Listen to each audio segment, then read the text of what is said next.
نضيء بنورنا الدنيا وننشر في الفضاء أملا ونعلي عزم همتنا فمن طلب العلا وصل.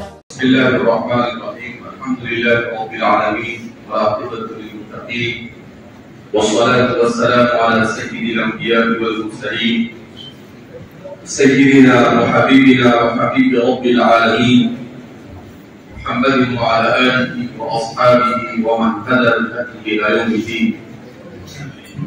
قال الله تبارك وتعالى في كتابه المجيد والقرآن الحميد: أعوذ بالله من الشيطان الرجيم. بسم الله الرحمن الرحيم. كتاب أنزلناه إليك مبارك ليدبروا آياته وليتذكر أولو الألباب.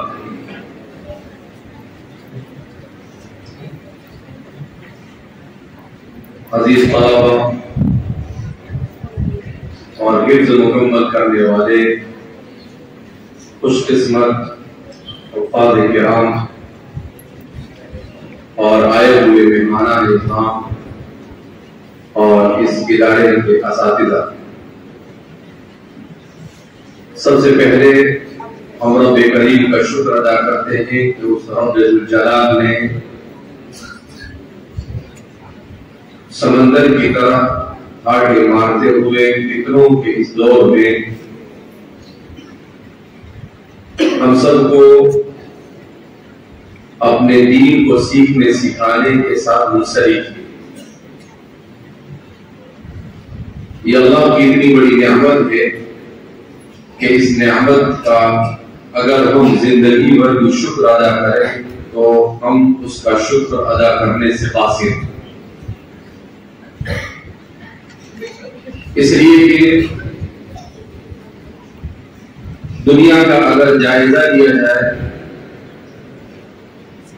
تو قدم قدم پر روزانہ ہر طلوع ہونے والا سورج اپنے ساتھ فطروں کو لے کر طلوع ہوتا ہے.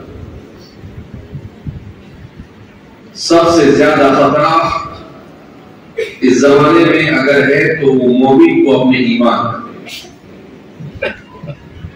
نبی کریم صلی اللہ علیہ وسلم کا ارشاد مبارک ہے کہ قیامت سے پہلے میری امت پر ایسا زمانہ آئے گا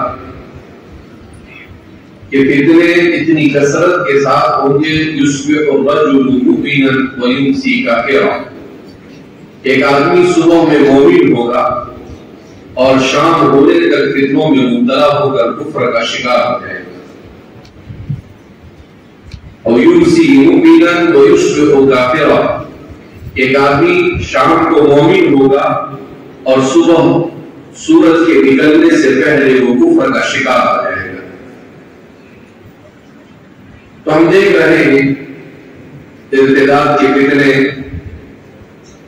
اور طرح طرح کی آزمائش میں مبتلا ہے. نبی کریم صلی اللہ علیہ وسلم نے ارشاد فرمایا کہ فتنوں کے اس دور میں تمہیں ایمان پر ثابت قدم رکھنے والی اگر کوئی چیز ہے تو وہ ہے اللہ کی کتاب. قرآن کریم کے ساتھ منسلک ہونا اور قرآن کے ساتھ وابستہ ہونا اور قرآن کریم کو یاد کرنا، اسے سمجھنا، اسے لوگوں کو سمجھانا، یہ وہ چیزیں ہیں جو انسان کو فکروں کے زمانے میں ہر قسم کے فکروں سے محفوظ رکھتی ہے. اس لیے یہ صرف ہم یہی کہہ سکتے ہیں کہ اللہ کا فضل ہے کہ اللہ رب العزت نے ہمیں ایسے زمانے میں جب پوری دنیا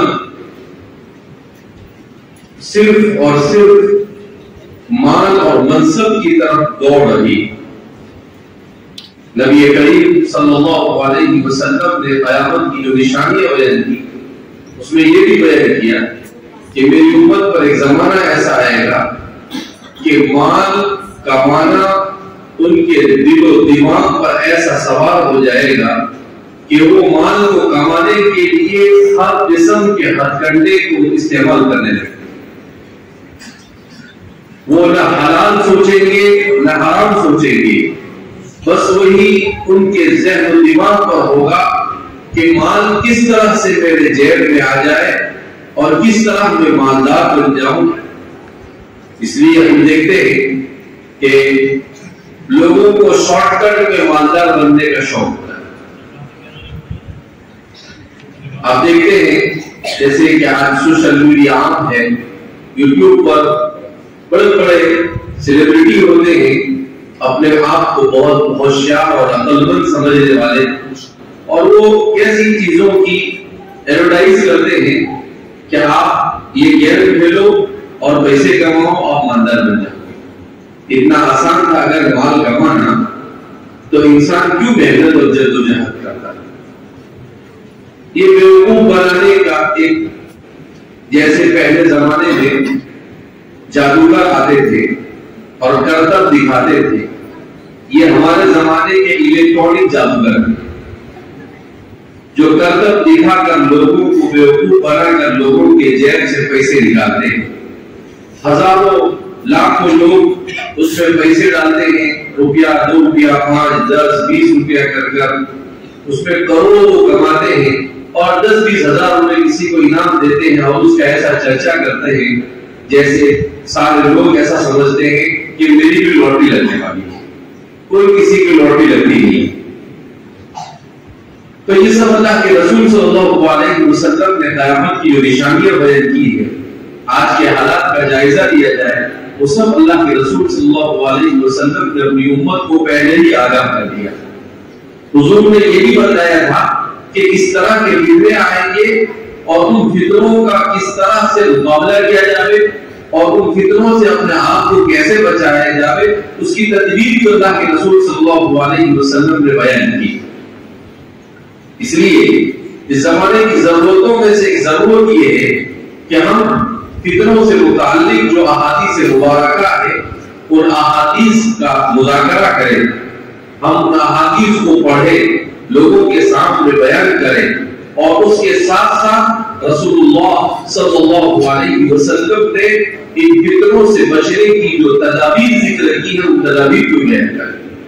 اس لیے کہ صرف بیماری کی تشخیص اور یہ بتا دینا کہ آپ کو یہ بیماری ہے کافی نہیں ہے، بلکہ ڈاکٹر بیماری بتانے کے بعد اس کے لیے دوا بھی دیتا ہے، اس کے لیے اس کا علاج بھی کرتا ہے۔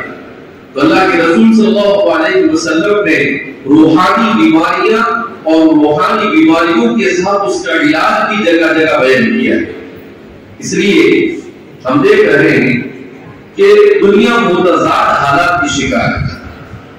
ایک طرف یورپ اور امریکہ میں اور دنیا کے دیگر ممالک میں جو وہ لوگ ہیں جو ذہانت اور فطانت کے حامل ہیں وہ اسلام میں داخل ہو رہے ہیں، اسلام کی تعلیمات کے محاسن کو دیکھ کر، اور دوسری طرف مسلمان ہے اپنے دین سے جہالت کی وجہ سے وہ امتداد کا شکار ہوتا ہے۔ تو یہ عجیب قسم کی صورتحال ہے کہ جو اسلام کے دشمن تھے وہ اسلام کے قریب آ رہے ہیں، اور جن کو اللہ نے اپنے فضل سے ایمان عطا کیا تھا وہ ایمان کی قدر نہ کرنے کی وجہ سے ایمان اور اسلام سے دور ہو گئے۔ یہ اس لیے کہ امت میں جہالت، اس چیز کی جہالت، دین کی جہالت، دین کی بنیادی تعلیم کا علم نہیں۔ یہ تو اللہ جزائے خیر ہے ہمارے اکابرین کو کہ انہوں نے یہ مدارس، دعوت و تبلیغ، خانقاہیں اور مکاتب کا سلسلہ شروع کیا۔ لیکن میرے بھائی دوستوں بزرگوں، ہمارے باپ دادا بھی کب سے اسلام سے خارج ہوئے۔ اگر یہ مدارس نہ ہوتے، یہ مکاتب نہ ہوتے، یہ دعوت و تبلیغ کی محنت نہ ہوتی، یہ خانقاہیں نہ ہوتی، کتنی محنتیں کی لوگوں نے، تب جا کر یہ صورتحال ہے۔ تو اگر یہ محنت نہ ہوئی ہوتی تو کیا صورتحال ہوتی؟ اب ان لوگوں نے ہمارے ایمان اور اسلام کو بچانے کی فکریں کی، اب ہماری ذمہ داری آتی ہے کہ ہم اپنی نسلوں کے ایمان اور اسلام کو بچانے کی فکر کیسے کریں۔ آج ہم ان کو دعا دے رہے ہیں کہ انہوں نے یہ کام کیے تو ہم ایمان اور اسلام کو بچا سکے. لیکن اگر ہم نے اپنے بچوں کی تعلیم اور اپنے بچوں کی اسلامی تربیت نہیں کی تو یہی بچے بڑے ہونے کے بعد ہمیں گالیاں دیں گے, ہمیں برا بھلا کہیں گے, ہمیں بددعا دیں گے کہ انہوں نے ہمارے ایمان اور اسلام کی فکر نہیں کی, آج اس وجہ سے ہماری صورتحال ہے. اس لیے ہمیں بہت سنجیدگی کے ساتھ اس مسئلے کو لینا ہے کہ کس طرح سے اپنے گھر کو اسلامی گھر بنایا جائے, کس طرح سے بڑوں میں اگر دین سے دوری ہے, عورتوں میں اگر دین کا علم نہیں ہے تو کوئی ضروری نہیں ہے کہ دین کا علم حاصل کرنے کے لیے آپ مدرسے ہی میں چلے جائیں. آپ اپنے گھر میں دین کی کتابوں کی تعلیم شروع کریں. آپ اپنے گاؤں میں اگر کوئی پڑھی لکھی, ماشاءاللہ ہمارے مومنہ کوچ چلتے ہیں, وہاں سے پڑھی لکھی کوئی بچی ہے, اس کے پاس اپنی عورتوں کو دین سیکھنے کے لیے بھیجیں. جب تک کہ ہم فکر نہیں کریں گے وہاں تک کہ معاشرے سے جہالت دور نہیں ہوگی, اور جب تک کہ جہالت دور نہیں ہوگی وہاں تک کہ ارتداد کا جو فتنہ ہمارے سر پر منڈلا رہا ہے یہ فتنہ ٹل نہیں سکتا ہے. تو اس فتنے کو ٹالنے کا سب سے آسان اور سب سے اثر انگیز اگر کوئی علاج ہے تو وہ ہے کہ ہر گاؤں, ہر گھر اور ہر شخص کو دین کا بنیادی علم حاصل کرنے کی فکر ہونی چاہیے. ایک مسلمان کو معلوم ہونا چاہیے کہ میں مسلمان ہوں تو اللہ پر میرا ایمان کیسا ہے, میں مسلمان ہوں تو رسول اللہ صلی اللہ علیہ وسلم کی سیرت کیا ہے, میں مسلمان ہوں تو ایک مسلمان عورت وہ کس طرح سے حضرت خدیجہ الکبریٰ, حضرت فاطمہ الزہرا, حضرت عائشہ صدیقہ رضی اللہ تعالی عنہا کی سیرت کو پڑھ کر اس کے مطابق اپنی زندگی گزارے. اس لیے کہ دنیا میں ملنے والی نعمتوں میں سب سے بڑی نعمت یہ ایمان ہے. ایمان اگر ہاتھ سے چلا گیا تو خسر الدنیا والآخرہ, انسان دنیا اور آخرت میں خسارے میں, کیونکہ ایمان نہیں. الایمان مفتاح الجنہ, ایمان یہ جنت کی کنجی ہے, یہ جنت کی چابی ہے, کی آف پیراڈائز. اگر ایمان ہوگا تو اللہ کے یہاں پر اللہ کی خوشنودی اور رضامندی حاصل ہوگی اور جنت ملے گی. اور اگر ایمان نہیں ہے تو انسان کو ہمیشہ ہمیشہ کے لیے جہنم کا ایندھن بننا پڑے گا. قرآن کریم میں اللہ رب العزت نے جس کو بیان کیا وقودها الناس والحجارہ, کہ جہنم کا ایندھن ہوں گے کون؟ انسان اور پتھر. کون جہنم کا ایندھن ہوں گے؟ انسان اور پتھر. کون سے انسان؟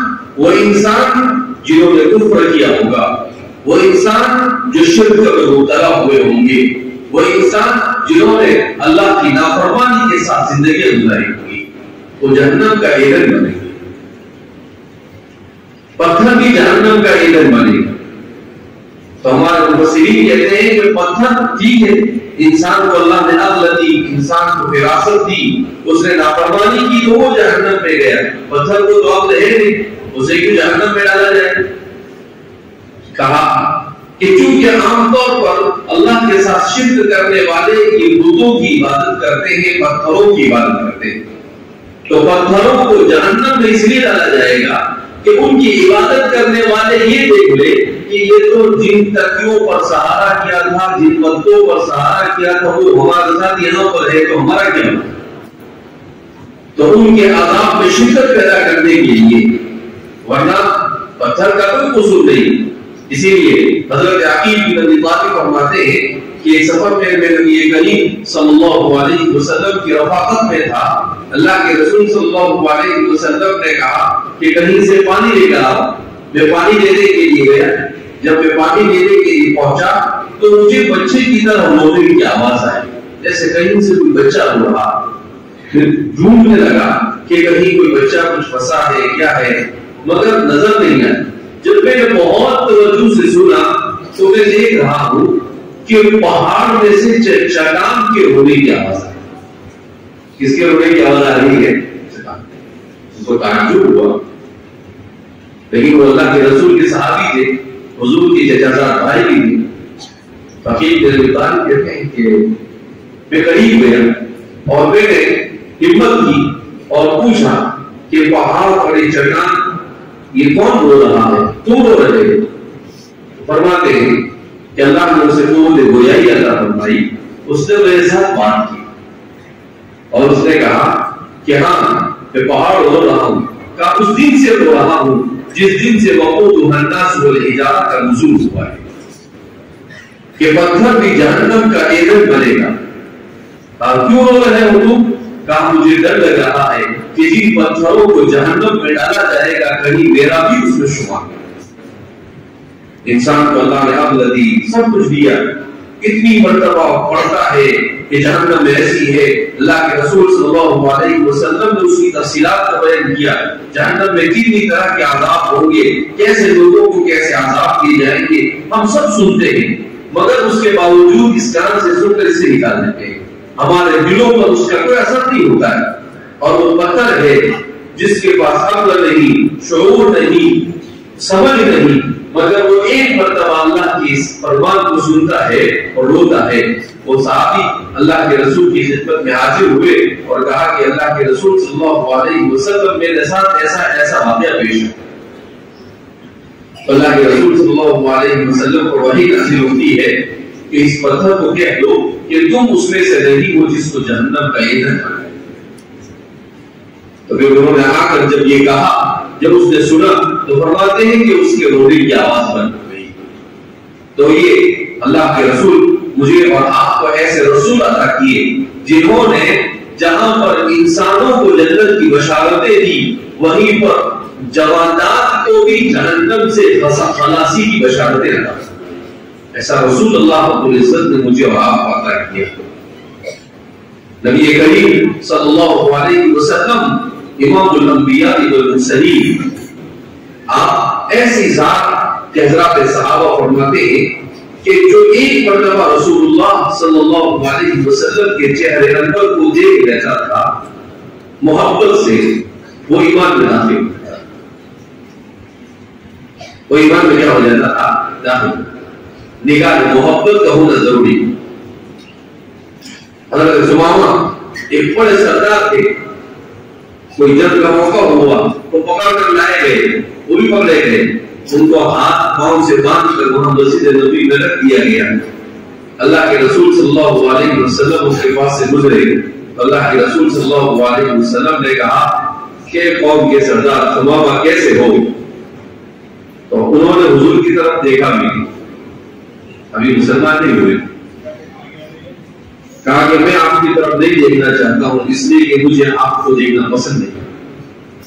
حضور نے مسکرایا اور آگے بڑھ گئے اور پھر صحابی سے کہا کہ ان کے ہاتھ پاؤں چھوڑو، اور پھر اللہ کے رسول صلی اللہ علیہ وسلم نے ان کے ساتھ اس نے سلوک کیا، حضور کے اخلاق سے متاثر ہوئے تو حضور کا چہرہ ہی دیکھا۔ وہ کہتے ہیں کہ کچھ دیر پہلے دنیا میں سب سے موجود چہرہ جو میں سمجھ رہا تھا، میں نے جب ان کے چہرے کو دیکھا، ان کے اخلاق کو دیکھا تو خدا پاک کی قسم دنیا کا سب سے محبوب چہرہ وہ مجھے نظر آیا، اور پھر وہ اسلام میں کیا ہو گئے؟ داخل۔ اور تفصیل کے ساتھ ان کے واقعے کو ہمارے محدثین نے کیا کیا ہے؟ ذکر کیا ہے۔ اسی لیے تو حضرت حسان بن ثابت نے کہا احسن منک لم تلد عینی واجمل منک لم تلد النساء خلقت مبرأ من كل عیب کأنک قد خلقت کما تشاء۔ دنیا میں جتنے بھی اشعار کہے گئے، اگر مجھے کوئی پوچھے کہ ان اشعار میں سب سے اچھا شعر کون سا ہے تو میں کہوں گا وہ یہ شعر۔ اللہ کے رسول صلی اللہ علیہ وسلم کے جمال اور جلال کو بیان کرتے ہوئے سیدنا حضرت حسان بن ثابت فرماتے ہیں احسن منک لم تر قط عینی، آپ سے زیادہ حسین میری آنکھوں نے کبھی نہیں دیکھا۔ واجمل منک لم تلد النساء، اور آپ سے زیادہ خوبصورت کوئی ماں آج تک جن نہیں سکی۔ خلقت مبرأ من كل عیب، آپ ہر عیب سے پاک پیدا کیے گئے۔ کأنک قد خلقت کما تشاء، ایسے ہی جیسا کہ آپ نے چاہا بغیر عیب کے اللہ نے آپ کو پیدا کیا۔ اللہ کے رسول صلی اللہ علیہ وسلم کی محبت تو حسان بن ثابت نے تو اللہ کے رسول کو دیکھ کر ہی بات بیان کی، مگر قربان جائے ہمارے حضرت شیخ الہند رحمۃ اللہ علیہ پر، حضرت شیخ الہند رحمۃ اللہ علیہ نے رسول اللہ صلی اللہ علیہ وسلم کے عشق میں ڈوب کر عجیب شعر کہا۔ آپ نے جنت کو مخاطب کیا ہے اور کہا اے جنت میرے مانا کہ تجھ میں حور و قصور رہتے ہیں، اے جنت میرے مانا کہ تجھ میں حور و قصور رہتے ہیں، اے جنت میرے دل کا طواف کر میرے دل میں حضور رہتے ہیں۔ کیا فرمایا کہ جنت میرے دل کا طواف کر میرے دل میں حضور رہتے ہیں۔ کہا کیا جنت جنت جنت کرتے ہو؟ کہا جنت کو کہا کہ ہاں میرے دل کا طواف کر، اس لیے کہ اس دل میں رسول اللہ صلی اللہ علیہ وسلم کی محبت کو جگا دی گئی۔ تو ایسے اللہ کے رسول صلی اللہ علیہ وسلم کہ 1300 سال کے بعد آنے والا بھی ایسے اشعار کہتا ہے کہ انسان چوک جاتا ہے۔ تو میرے پیارے بھائیو دوستو بزرگوں، ایسا رسول عطا کیا، ایسی کتاب عطا کی جس کے بارے میں حضرت علی فرماتے ہیں، حضرت عبداللہ بن عباس فرماتے ہیں فیہ، ایسی کتاب نبأ من کان قبلکم وما یکون بعدکم، جس میں تم سے پہلے کے تمام خبریں بیان کر دی گئی اور قیامت تک جو کچھ ہونے والا ہے وہ سب بیان کر دیا گیا۔ کیسا رسول عطا کیا، کیسی کتاب عطا کی، اور اس کے بعد بھی یہ امت گمراہی کا شکار ہو جائے۔ کیوں؟ اس لیے کہ اس کتاب کو کتاب نہیں سمجھا، اس کتاب کو اس کی قدر نہیں کی۔ وما قدر اللہ حق قدرہ، اللہ کی قدر نہیں کی ہم نے، اللہ کی کتاب کی قدر نہیں کی، اللہ کے رسول کی قدر نہیں کی۔ ایسے اخلاق کا حامل رسول مجھے اور آپ کو عطا کیا گیا کہ قرآن نے خود آپ کے بارے میں کہا وَإِنَّكَ لَعَلَىٰ خُلُقٍ عَظِيمٍ، کہ محمد عربی صلی اللہ علیہ وسلم آپ بہت بلند اخلاق کے مالک، بہت عظیم اخلاق، آپ کے جیسا اخلاق حسنہ کا مجسم روئے زمین پر نہ آپ سے پہلے پیدا ہوا اور نہ آپ کے بعد قیامت میں پیدا ہو سکتا ہے، جس نے اپنے دشمنوں کو بھی معاف کر دیا، دشمنوں کو نہیں اپنی جان کے دشمنوں کو معاف کر دیا۔ ابھی کچھ دنوں پہلے اس سبب میں بخاری کی روایت عجیب و غریب روایت گزری، آپ وہ مشہور قصہ سنتے رہتے ہیں، لیکن اس کا ایک پہلو جو میری نظر میں بھی نہیں تھا، سبق پڑھاتے ہوئے سبق نظر سے گزرا۔ جناب صحابہ فرماتے ہیں کہ ایک معرکے کے موقع پر ہم پہنچے، اللہ کے رسول صلی اللہ علیہ وسلم بھی ایک درخت کے نیچے اپنی تلوار لٹکا کر لیٹ گئے اور ہم بھی منتشر ہو کر لیٹ گئے۔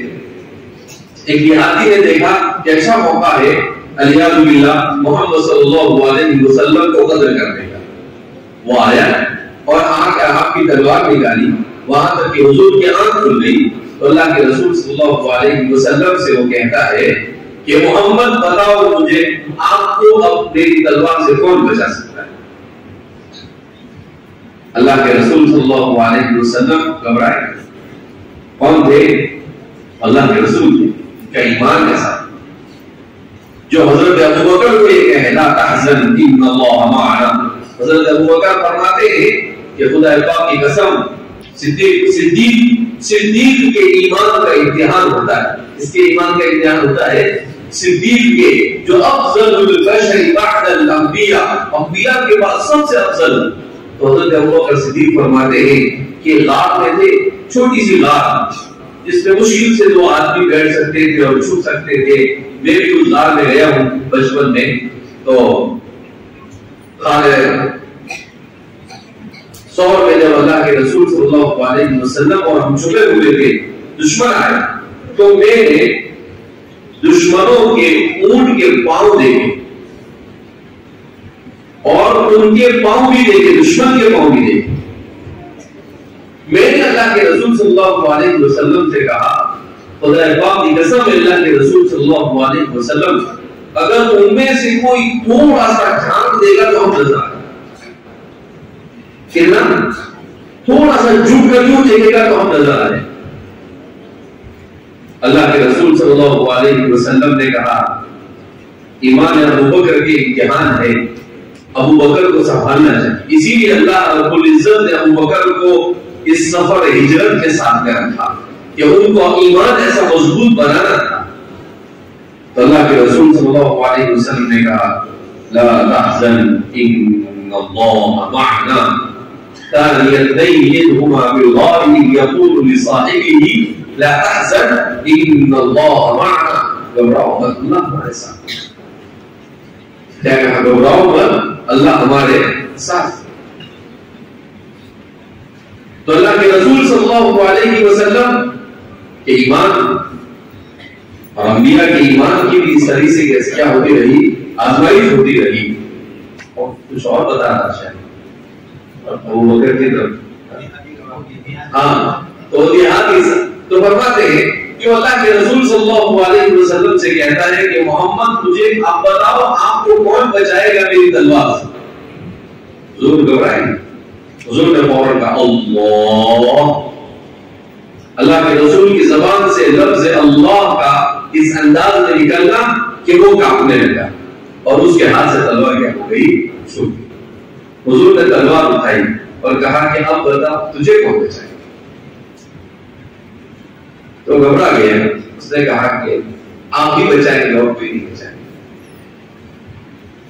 مجھے جو سب سے اچھا لفظ لگا وہ حضرت انس اور صحابہ جنہوں نے روایت کیا وہ قبول فَلَمْ عَاتَبَهُ رَسُولُ اللَّهِ صلی اللہ علیہ وسلم حضور نے نہ انہیں ڈانٹا نہ ان پر غصہ کیا اور نہ ان کے ساتھ کوئی بدسلوکی سے کام کیا حضور کے اخلاق کو دیکھ کر وہ فوراً اسلام میں فوراً اسلام میں کیا ہوئے یہ اخلاق ہے اللہ کے رسول صلی اللہ علیہ وسلم کون تھا وہ جہادی جان کا دشمن تھا نا آپ کو جان سے مارنے کے لیے آپ کو چیلنج کیا اس نے مگر پھر بھی حضور نے اسے کیا کر دیا صحابہ فرماتے ہیں کہ ایک لفظ بھی حضور نے اسے ڈانٹا نہیں حضور نے جو اسے یہ کہا کہ اب بتاؤ تمہیں کون بچا سکتا ہے کہا وہ بھی پیار بڑے الفاظ میں وہ بھی کیسے کہا پیار بڑے اس سے بھی نہیں کہا پیار بڑے الفاظ میں اسی لیے تو قرآن کریم نے کہا وَإِنَّكَ لَعَلَىٰ خُلُقٍ عَظِيمٍ اس طرح کے اخلاق تو ہم اس رسول کی امت ایسے رسول کے ماننے والے ہمارے اخلاق ہمارا ایمان ہمارا کردار اور ہمارا قرآن کے ساتھ عشق اور تعلق اگر ویسا ہی ہو جائے تو آج بھی اللہ رب العزت ہمیں عروج پر لے جا سکتا ہے آج بھی ہم ذلت سے نکل کر عروج پر جا سکتے ہیں اس لیے میرے بھائی دوستوں بزرگوں بہت لمبی تقریر کرنا مقصود نہیں ہے والد صاحب کو آنا تھا مگر اچانک رات میں ان کی طبیعت خراب ہوئی اور ڈاکٹروں نے سفر کرنے سے منع کر دیا اس لیے وہ چاہتے ہوئے بھی نہیں آ سکے اور مجھے کہا کہ بھائی آپ چلے جاؤ اس لیے میں حاضر ہوا ماشاءاللہ بڑی تعداد میں طلباء نے قرآن حفظ کیا یہ اللہ رب العزت کی بڑی نعمت ہے مگر قرآن کو صرف حفظ کر لینا کافی نہیں اس کو حفظ کرنے کے بعد اسے اپنے سینے میں محفوظ رکھنا ہی ضروری ہے اور وہ کیسے محفوظ رہتا ہے اس کو کثرت سے پڑھنے سے ورنہ حدیث میں خود نبی کریم صلی اللہ علیہ وسلم نے ارشاد فرمایا کہ اگر قرآن کریم کو نہ پڑھا جائے تو یہ اپنے ہاتھ سے کیا ہو جاتا ہے نکل جاتا ہے بہت سارے لوگ ہزاروں قرآن کا حفظ کرتے ہیں مگر اپنی دنیا کی مشغولیتوں میں لگ جاتے ہیں اور پھر اسے پڑھنا چھوڑ دیتے ہیں تو پھر اس کا نتیجہ ہوتا ہے کہ وہ سینے سے نکل جاتا ہے تو ایک مرتبہ یاد کرنے کے بعد اگر آدمی اسے بھلا دیتا ہے تو اللہ کے رسول صلی اللہ علیہ وسلم نے اس پر سخت وعید بیان کی ہے لہذا اگر آپ نے حفظ کر لیا ہے تو الحمدللہ اللہ کا شکر ادا کرے 2 رکعت نماز پڑھے اور اللہ سے شکر ادا کرنے کے ساتھ اللہ سے مانگے کہ اللہ قرآن کریم کے ایک ایک لفظ کو میرے سینے میں محفوظ فرما دے اور قیامت تک میرے سینے میں محفوظ رہے اور قیامت کے لیے میری نجات کا باعث اور ذریعہ بنے کہ اللہ قرآن کریم کو اس طرح سے میرے ساتھ اس کو وابستہ فرما دے تو بہرحال میں اساتذہ کو انتظامیہ کو اور ان بچوں کے والدین کو ان سب کو میں ان کا بہت ہی زیادہ مبارکباد دیتا ہوں کہ اللہ رب العزت نے بہت بڑی نعمت سے سرفراز فرمایا جیسا کہ ناظم صاحب نے بتایا کہ ماشاءاللہ ایک طالب علم بنے 103 دن میں قرآن حفظ کیا کون ہے طالب علم بنے عمر بن بیٹا اس طالب علم نے ماشاءاللہ نے 103 دن میں قرآن حفظ کیا. کتنے دن میں؟ 103 دن. ہمارے یہاں پر بھی ایک بچے نے ابھی 100 دن میں قرآن حفظ کیا جامعہ میں, اور بھی بہت سارے بچے ایسے ہیں جو ابھی 20-25 دن میں قرآن ختم کرنے جا رہے ہیں. تو یہ اللہ کی کتاب ہے, اس میں انسان سے زیادہ اللہ کی کتاب کا اور اللہ کا کام ہے کہ اللہ آسان کر دیتا ہے. انسان محنت کرتا ہے, فکر کرتا ہے, اللہ آسان کرتا ہے. میں نے کل پرسوں کہیں پر سنایا کہ امام محمد بن الحسن الشیبانی انہوں نے ایک ہفتے میں قرآن حفظ کیا. کتنے دن میں؟ 7 دن. 7 دن میں امام ابو حنیفہ کی مجلس میں آئے, امام صاحب نے کہا کہ بھائی ہمارے یہاں پر پڑھنا ہے تو حافظ ہونا پڑے گا. ایک ہفتے کے بعد آئے اور کہا حضرت حفظ کر لیا. ایسے کیسے حفظ کر دیا؟ آپ بیٹھو ادھر, امتحان لیا, 2-4 جگہ سے پڑھا ہے تو برابر پڑھ دیا, کہاں برابر اچھے سے یاد. ایک بزرگ کے بارے میں آتا ہے انہوں نے 3 دن میں حفظ کیا. کتنے دن میں حفظ کیا؟ 3 دن میں حفظ کیا. اور ماجد مصطفی کے بارے میں آتا ہے کہ وہ اپنی ماں کے پیٹ سے حافظ پیدا ہوئے. اپنی ماں کے پیٹ سے کیسے پیدا ہوئے؟ حافظ پیدا ہوئے. ماں کے پیٹ سے حافظ پیدا ہوئے, اور جب 3-3.5 سال کے ہوئے تو جیسے مکتب میں چھوڑ کر آتے ہیں بچے کو, تو ماں بھی ان کو چھوڑ کر آئی. تو وہ حافظ صاحب نے پڑھانے والے مولانا نے ان کو کہا بسم اللہ الرحمن الرحیم پڑھو بیٹا. تو شروع پڑھ گیا اعوذ باللہ من الشیطان الرجیم بسم اللہ الرحمن الرحیم الحمدللہ رب العالمین, اور رکی نہیں رہے, سورہ بقرہ وغیرہ سب شروع کر دیا. تو وہ پریشان ہو گئے, کہا کہ بھائی یہ تو ریڈی میڈ حافظ ہے. پھر وہ اس کی والدہ کے پاس لے کر آئے, بھائی آپ کا بچہ تو حافظ قرآن ہے, آپ ہمارے ساتھ مذاق کر رہے ہو, ہمارے پاس الف با پڑھنے کے لیے چھوڑ کر گئے. تو ان کی والدہ نے کہا کہ اصل میں جب سے یہ پیٹ میں حمل سے تھا یہ روزانہ یہ قرآن پڑھتے ہیں, روزانہ یہ قرآن. تو اس بچے نے ماں کے پیٹ میں سن کر قرآن یاد کر لیا. ماں کے پیٹ میں سن کر قرآن کیا کر لیا, کیا کر لیا. تو ایسے باعث مصطفی کب پیدا ہوتے ہیں؟ جب مائیں ایسی ہوتی ہیں. صلاح الدین ایوبی کے والد تھے نجم الدین ایوبی, بڑی عمر ہو گئی, شادی نہیں ہوئی. ان کے بھائی تھے اسد الدین شیرکوہ, بہت بڑے مجاہد تھے, نور الدین زنگی کے لشکر میں تھے, اس کے سپہ سالار تھے, بہت بہادر تھے. تو اسد الدین شیرکوہ نے ایک دن کہا کہ نجم الدین آپ شادی کر لو, شادی کی عمر ہو گئی آپ کی. کہا میرے لائق کوئی بچی نہیں ملتی. کہا کہ آپ کو ہو تو بادشاہ کی بیٹی سے آپ کا نکاح کر دیں, آپ کو ہو تو وزیر کی بیٹی سے نکاح کر دیں. کہا وہ میرے لائق نہیں, بادشاہ کی بیٹی اور میرے لائق نہیں ہے. نجم الدین اربکان نجم الدین انہوں نے نجم الدین ایوبی نے کہا کہ نہیں میرے لائق نہیں. کہا کیسی بیٹی چاہیے آپ کو, کیسی بیوی چاہیے؟ کہا مجھے ایسی بیوی چاہیے جو میرا ہاتھ پکڑ کر مجھے جنت میں لے جائے, اور اس کے پیٹ سے ایسا بچہ پیدا ہو جو مسجد اقصی کو آزاد کرے. اس کے پیٹ سے ایسا بچہ پیدا ہو جو مسجد اقصی کو کیا کرے. کہا بھائی ایسی تو ڈھونڈنا پڑے گا, پتہ نہیں کہاں سے ملے. پھر ایک مدت گزر گئی تو اسد الدین شیرکوہ کہتے ہیں کہ مسجد کے باہر ہم بیٹھے ہوئے تھے, اور وہاں کے بہت بڑے شیخ تھے, ان کے ساتھ بیٹھے تھے. ایک نوجوان عورت کوفے میں آئی تو شیخ اس کو ڈانٹنے لگے اور کہنے لگے بھائی ہم نے فلاں آدمی کو آپ کے ساتھ نکاح کا پیغام دے کر بھیجا, آپ نے انکار کر دیا, آپ نے ہماری بات نہیں رکھی. تو وہ عورت کہنے لگی کہ وہ بندہ خوبصورت ہے, خوبصورت ہے, سب کچھ ہے, مگر میرے لائق نہیں. کہا کیوں؟ کہا مجھے ایسا بندہ چاہیے جو میرا ہاتھ پکڑ کر جنت میں لے جائے, اور جس کی برکت سے مجھے ایسا بچہ ملے جو مسجد اقصی کو آباد کرے. تو نجم الدین ایوبی وہیں پر کھڑے ہو گئے. نجم الدین ایوبی سوچنے لگے سیم ہے, میں جیسا سوچتا ہوں ویسے ہی عورت بھی سوچ رہی ہے. تو اسد الدین شیرکوہ وہ کہتے ہیں کہ اجازت ہو تو میں بھی کچھ بولوں. اسد الدین شیرکوہ نے کہا کہ جی بالکل. کہا کہ اگر ہمارے یہ بھائی ہے یہ اگر تیار ہو تو اس بچی کے ساتھ اس کا نکاح کر دیا جائے.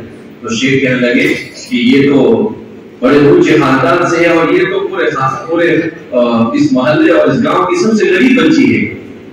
نجمالدین نے کہا کہ میں اس کی غربت کو نہیں دیکھتا ہوں, میں بھی ایسی ہی بیوی کی تلاش میں ہوں جو مجھے جنت پہ لے جائے اور مجھے ایسی اولاد دے جو صلیبیوں کے چنگل سے مسجد اقصی کو آباد کرے.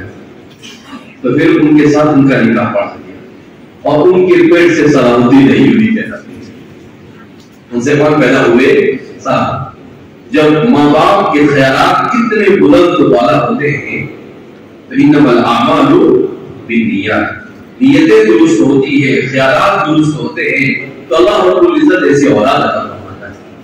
آج ہمارے یہاں پر کیا ہے کیا بچہ پیدا ہوا تو کیسا بولے سلمان خان, شاہ رخ خان اور پتہ نہیں کون سا خان اور کیا ہے.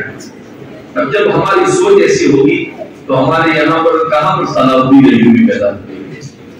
صلاح الدین ایوبی کو پیدا کرنے کے لیے اپنی فکر کو, اپنے کردار کو, اپنے عمل کو, اپنی ساری چیزوں کو بدلنا پڑے گا.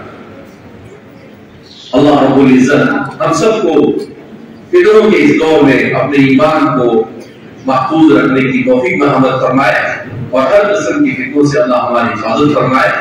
اللہ رب العزت ہم سب سے راضی ہو جائے, ایسے اعمال کی توفیق مرحمت فرمائے. اور اللہ رب العزت جتنے بھی لوگ اس ادارے کا تعاون کرتے ہیں اور ہمارے دینی اداروں کا تعاون کرتے ہیں ان سب کو دارین میں بہترین اجر عطا فرمائے. وآخر دعوانا الحمدللہ رب العالمین.